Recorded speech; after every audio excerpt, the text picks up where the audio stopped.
In this Teamwork 5 Manager tutorial, I'm going to show you how to view and add organization users.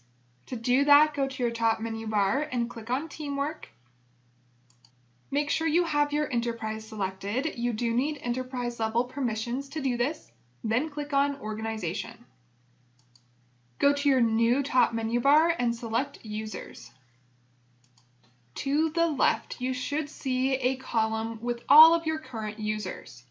They'll be in alphabetical order by last name. The users that have a little crown symbol next to them are the ones who have enterprise level permissions. The users without that little symbol only have location level permissions. To add a new user, click the Add button in the upper right-hand corner. Then enter your user's first name. Maybe I'll put something like Gail. Give them a last name. I'll say Wind. Then a username.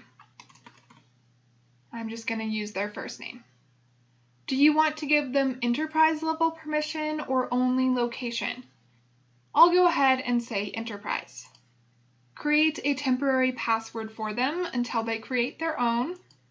So I'll go ahead and say something like that. Then decide which folder you want Gail to be assigned to.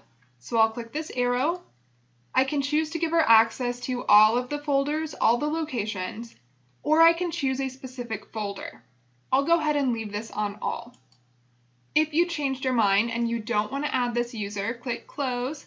I do, so I'm going to choose save. And now that new user has been created. Notice she has the little symbol next to her name, letting me know she does have enterprise level permissions. That's how you can view and add users to your organization in Teamwork 5. Check out the next video to learn how to assign and remove user roles and locations.